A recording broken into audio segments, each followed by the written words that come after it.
बिस्मिल्लाहिर्रहमानिर्रहीम। अस्सलाम वालेकुम काश्तकार भाइयों, हम मौजूद हैं एक ऐसे फील्ड में जहां पे महकमा ज़राअत की तरफ से जो है वो IPM एक इंटीग्रेट पेस्ट मैनेजमेंट स्ट्रेटजी होती है, यानी कि दोस्ताना तरीके से बायोलॉजिकल कंट्रोल जानदारों को इस्तेमाल करते हुए या ऐसे केमिकल्स जो किसी हद तक जो है वो माहौल दोस्त होते हैं, यानी कि जहरों के इस्तेमाल किए बगैर जो है हम जो बीमारी पैदा करने वाले जानदार हैं उनको ट्रैप करने की कोशिश करते हैं। इसमें हम जो है वो ट्रैप के लिए कोई हार्मोन इस्तेमाल कर सकते हैं और फिर इंसेक्ट्स को किलिंग के लिए जो है वो कम मिकदार में जो है कोई ना कोई केमिकल यूज़ करते हैं। तो मैं आज आपको दिखाता हूँ, यहाँ पे फील्ड लगा हुआ है, वैरायटी यहाँ पे CK-C6 लगी है, लेकिन जैसा मैं आपको अक्सर अपनी वीडियोस में बताता रहता हूँ कि सीड उतना होता नहीं है जितना सेल होता है। तो यहाँ पे CK-C6 की जगह पे पता नहीं कौन सा 6 लगा हुआ है, कोई समझ नहीं आ रही। गुलाबी सुंडी का इस पर शदीद अटैक है, बॉल रॉट जो है वो बहुत ज़्यादा है। लेकिन जो मरबूत तरीका इंसदाद है उसके जो 2 कंपोनेंट यहाँ पे यूज़ हुए हैं वो मैं आपको दिखाता हूँ, साथ में वैरायटी भी दिखाता हूँ, फिर इसका कोई फ़ायदा है वो भी हम देखेंगे, रिज़ल्ट्स भी साथ ही। लेकिन जो फील्ड की कंडीशन है वो कोई ख़ास जो है वो यहाँ पे बेहतर नहीं है।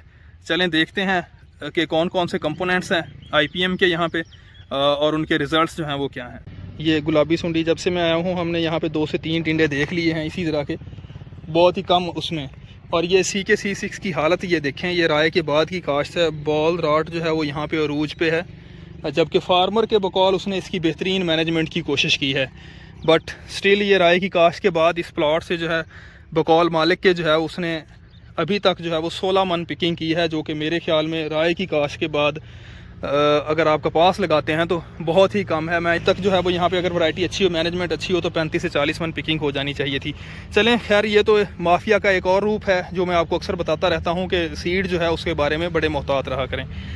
तो ये 2 कंपोनेंट्स हैं, ये है फेरामोन ट्रैप जो कि गुलाबी सुंडी के परवानों को पकड़ने के लिए इस्तेमाल होता है। ये यहाँ पर जो है वो एक केमिकल इस्तेमाल होता है जो एक ख़ास स्मेल पैदा करता है, जो कि गुलाबी सुंडी के जो परवाने हैं, जो तितलियां हैं, जैसा मैंने आपको बताया था, जो अंडे देती हैं उससे सुंडियां निकलती हैं, उनको जो है वो अपनी तरफ अट्रैक्ट करता है। वो यहाँ पे आते हैं, यहाँ से जो है वो नीचे ये देखें कीफ नुमा स्ट्रक्चर है, इससे जो है वो नीचे, और फिर यहाँ पे जो है हमने केमिकल यूज़ किया। यहाँ पे जो है वो डिपार्टमेंट वालों ने शायद अमीडा क्लोप्रिड इस्तेमाल किया है। अभी हम इसको खोल के देखते हैं और देखते हैं कि यहाँ पे ट्रैप हैं इंसेक्ट्स, अगर हैं तो फिर क्या वो मर चुके हैं या वो ज़िंदा हैं।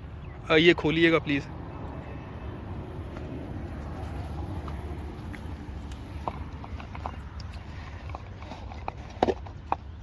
ये देखें जी, ये जितनी भी तितलियां आपको इसमें नज़र आ रही हैं, देखने में ये भूरे रंग की हैं, और नीचे आपको अमीडा क्लोप्रिड जो है वो पाउडर भी नज़र आ रहा होगा। कुछ इसमें ज़िंदा भी हैं, लेकिन जो मेजॉरिटी है उनकी वो जो है वो ख़त्म हो चुकी है। ये देखिए उनकी डेथ हो चुकी है। लाजमी नहीं है कि इसमें पिंक के ही हों, इसमें अमेरिकन के भी हो सकते हैं, इसमें जो है वो आर्मी वर्म या लश्करी सुंडी के भी परवाने हो सकते हैं। बंद कर दें इसे। इसके अलावा इंसेक्ट पेस्ट के कंट्रोल के लिए दूसरी चीज़ जो है वो ट्राइकोग्रामा जो स्पीशीज़ हैं वो लगी हुई हैं। ये यहाँ पे जो है अंडे होते हैं लगे हुए, उनसे जो जानदार निकलते हैं वो सुंडियों के या इन परवानों के अंडे जिनसे सुंडियाँ निकलती हैं उनको भी खाते हैं और छोटी सुंडियों को भी खाते हैं। तो ये भी एक स्ट्रैटेजी जो है यहाँ पे अपनाई गई है इंसेक्ट पेस्ट के कंट्रोल के लिए, सुंडियों के लिए। अब जो उसके बाद अडल्ट मक्खी है उसके लिए ये येलो जो है ये स्टिकी मटीरियल इन्होंने यहाँ पे लगाया हुआ है, एडहेसिव यहाँ पे इस्तेमाल करते हैं जिस तरह गोंद होता है। तो मक्खी की ये नेचर है कि वो येलो कलर पे जो है वो उसकी तरफ जो है अट्रैक्ट होती है, उस पर जो है वो जाके बैठती है। तो ये यहाँ पे जो है वो गम होता है, इस वक्त तो वो खुश्क हो चुका है। तो ये आप देख सकते हैं कुछ सफ़ेद मक्खियाँ जो हैं वो यहाँ पे बैठी हुई हैं, और जब यहाँ पे आके बैठती हैं तो उनकी डेथ हो जाती है चिपकने वाले मादे पे।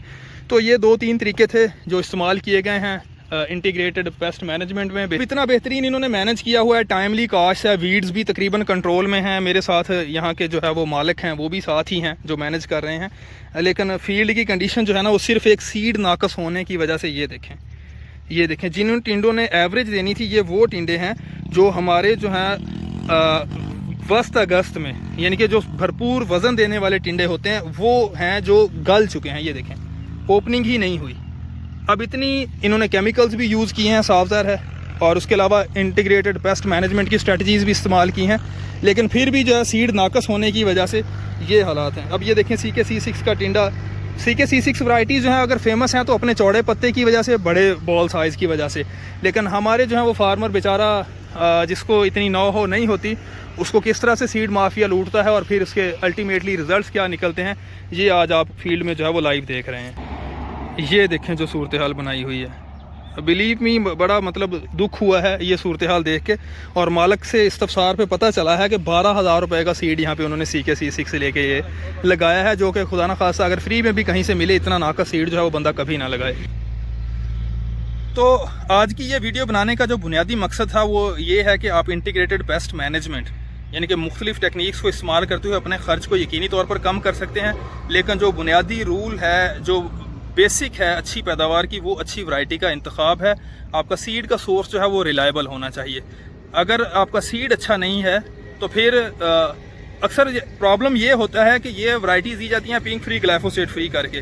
बंदा जो है वो इजी होता है कि यहाँ पे जो है वो मक्खी वगैरह का किसी किस्म का अटैक होना नहीं है, तो फिर जब रिजल्ट्स आते हैं तो तबाह कुन है, जैसा कि आपने यहाँ पे फील्ड में देखा।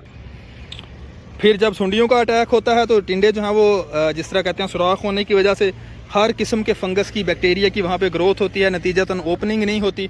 अगर ओपनिंग होती भी है तो इस तरह की कि बंदे को जो है इस तरह के फील्ड की पिकिंग करवानी, चुनाई करानी ही बहुत मुश्किल हो जाती है। ये देखें अब यहाँ से क्या हासिल होने वाला है।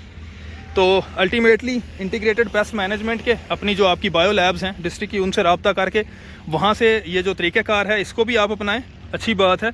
दूसरा, सीड जो है वो हमेशा रिलायबल सोर्स से लें, यकीन कर लें कि जिस चीज़ की आप पेमेंट कर रहे हैं आपको वही मिली है। होप सो ये वीडियो जो है वो आपकी मालूमात में किसी हद तक जो है वो इजाफा करने में हेल्पफुल होगी।